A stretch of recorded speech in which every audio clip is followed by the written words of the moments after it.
In the year 2011, the video game company known as Telltale would release the much-awaited Jurassic Park the game.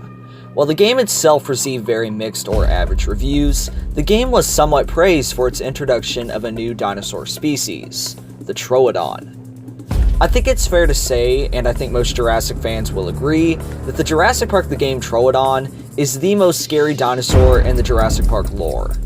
From its skinny, rigid appearance to its pale, lifeless eyes, this dinosaur was the stuff of nightmares. While it was pretty inaccurate to its real-life counterpart, that is Troodon even a valid genus or not? So yeah, this dinosaur had a pretty good design. But unfortunately, other than the game, this design for the Troodon really hasn't appeared in anything else or in any other Jurassic Park material. Until 2020. Yeah, we finally got a Mattel figure. And in my opinion, it's kind of bad. I mean, don't get me wrong, I love the Troodon, and I'm glad Mattel finally decided to produce a figure based off of the game design, but come on guys, do these really look that close to each other? I mean, alright, they kinda do as far as the color scheme goes. But due to a bunch of requests to give this figure a proper review, I decided to hunt me down one of these Troodon toys. And yeah, I didn't find one. I searched several Walmarts and even Targets, but I had little to no luck finding this $6 toy. Sure, I could have gone on eBay and paid scalper prices for it, but I don't have 40 bucks just lying around for a $6 toy. So a few weeks ago, I was talking to a few of my online friends, and I brought up my search for the Troodon and the Alioramus, which I still don't have yet, but that is a story for another day. And my friend Camptodon, living in Australia, has like hundreds of these Troodons at his Kmart. Yeah, Kmart is apparently still a thing over there. So anyways, long story short, Camptodon so kindly picked up one of these guys for me and sent it my way here in the US. He paid like 20 bucks to ship it to me, by the way, so yeah, I better make this review worthwhile. So here is the figure, the Attack Pack Troodon, everyone has been talking about, and yeah, it's kind of bad. I mean, I'm not complaining or anything, it's definitely not the worst figure by Mattel, but it's definitely not their best. So before I begin the review, I would just like to give a massive shout out and thank you to Camptodon for sending this to me. I've been wanting this figure for a while now, as you guys may already know, and Camptodon didn't have to send this to me. So a massive shout out to him. Link to his channel will of course be provided in the description if you want to check him out and subscribe. So guys, enough with the talk. Here are my thoughts on the Jurassic World Attack Pack Troodon and why I think it's kinda bad.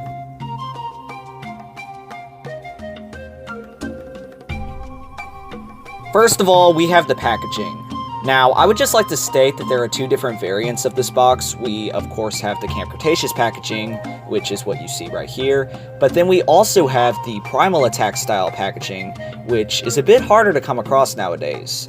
The front of this box looks pretty cool. We have a bunch of cringy looking kids from the Camp Cretaceous show. Then we have Toro the Carnotaurus, which saves the box from looking like some kids show from Nickelodeon. We of course have the name of the dinosaur, the Troodon. Then we have a pretty cool looking background of Camp Cretaceous. The very back of this box is a lot less appealing, but we do in fact have some other Attack Pack figures that you can collect. And for some reason, the Troodon is listed at the very back of the box, even though we have the figure right here. Then we have some information addressing the Jurassic World Facts app. I might as well go ahead and show it.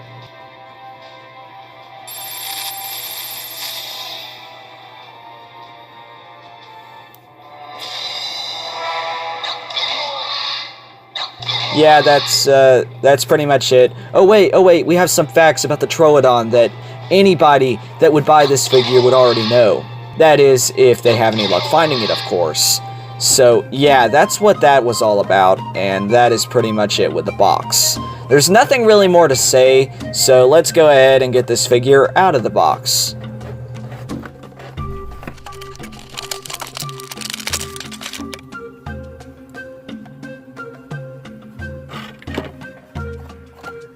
So the first thing that this figure comes with was stickers. Yeah, totally. The first thing I think about when it comes to dinosaurs or Jurassic World is fun little stickers. Oh, and there's a little maze that you can feel like, oh wait, you put the stickers on the maze. Oh my gosh, yeah guys, I'm gonna be brutally honest, I missed the cards we got in Dino Rivals. Yeah, for real. Sure, they weren't the best, but they were sure as heck a lot better than this. And this isn't even the first sticker sheet I've gotten. I have several Camp Cretaceous figures, and they all come with the same identical sticker sheet. I mean, they could have at least produced different ones per figure. Heck, I think a booklet discussing facts about the dinosaur or discussing where the dinosaur fits in the lore would have been a lot better. But instead, we get this. We at least deserve to get something extra like a Kenner-style card, or like I said, a booklet discussing facts and where the dinosaur fits in the lore. And if they want to include a bonus, like stickers and a maze to fill out, then that's fine. But getting just this for almost a $10 piece of plastic made in China is a bit lazy on Mattel's part.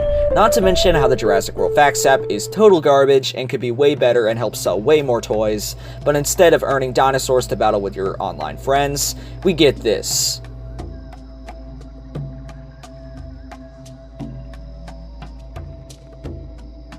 Okay, now for the moment you've all been waiting for, the actual figure. Okay guys, I'm gonna be honest, I don't hate this figure. In fact, I really like it, but I can't help but say it could have been better. This is the dinosaur fans have been waiting to get in toy form for over a decade, and we get this. I mean, it kinda looks like the one from the game a little. They almost got the color scheme right, but as you can see, it is missing the big round glowing lifeless eyes that the Jurassic Park the game Troodon is known for, and instead of quills, we get the Mattel style Suchomimus sail.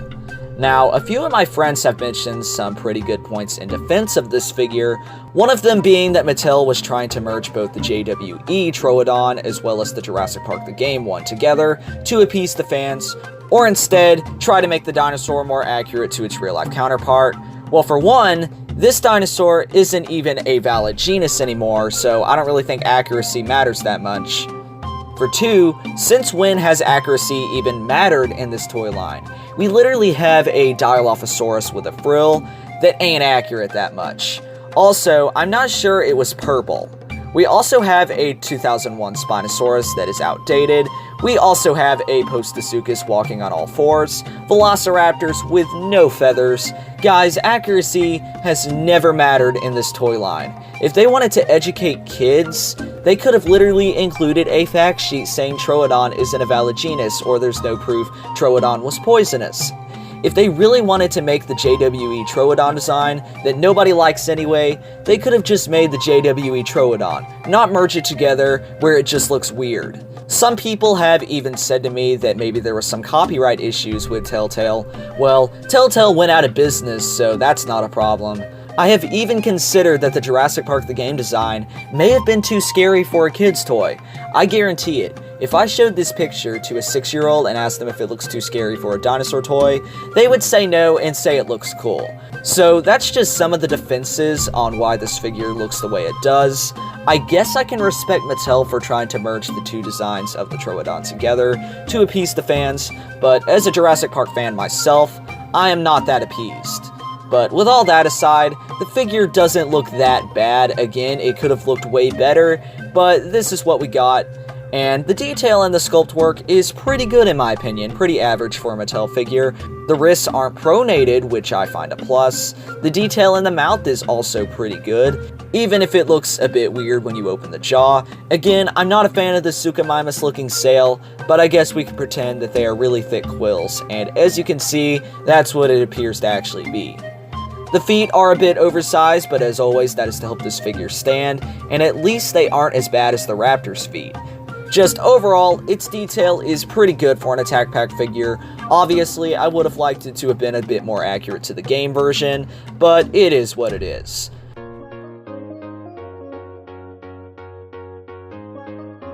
Now for the color scheme. Yeah, it's pretty good. It's not 100% identical to the ones in the game, like I feel like instead of pink for its belly and neck and the jaw, it could have been a lightish red, but that's just a nitpick. The color scheme is pretty close. I wish that there was more paint applied to this figure, such as black spots or paint on the claws, which Mattel just hates to do for some reason. The teeth are of course painted, as well as the tongue. We also have some pinkish paint for the tip of the tail. Overall, the color scheme and the paint apps are pretty good and are definitely the best part of this figure. Yeah guys, I am actually praising the figure, finally. Now for articulation, it's pretty basic. The arms and legs can rotate, the neck and jaw can move, and then we have that weird tail articulation joint, which makes no sense. I honestly would have liked there to have been a bit more points of articulation, but I think if this figure had more paint applied onto it, it could have definitely made up for it. So for my overall thoughts, this is kind of a bad figure. Sure, it has some redeeming qualities, such as the color scheme and the body sculpt being near accurate to the game, but I can't help but say that the weird quills on its back and lack of paint, and of course, the head sculpt, could have definitely been improved upon. I think if the eyes were just painted white and the teeth were sticking out of its jaw, the figure may have been one of Mattel's best. But instead of that, we just get another okay figure from Mattel. So for a rating, I'm gonna have to give this Jurassic World Attack Pack Troodon a 6 out of 10. Guys, I really wanted this figure to be one of Mattel's best. Don't get me wrong, I really like this figure. I'm definitely glad I got it. I'm glad that Mattel decided to give the Troodon a chance in the Jurassic Park toy line, but I just can't help but say that the final product was a bit disappointing. But on the bright side, we have gotten a lot of really cool looking customs of this figure. Maybe in the future, if this figure becomes more abundant, I may even give a custom a shot. Well, alright, this has been my look at the Jurassic World Attack Pack Troodon. Do you agree with my criticisms? Do you disagree? Or do you have any of your own that I missed? Please be sure to leave a comment down below, as your feedback is greatly appreciated. This has been me, Kieran Crabtree, and I will see you guys in the next video.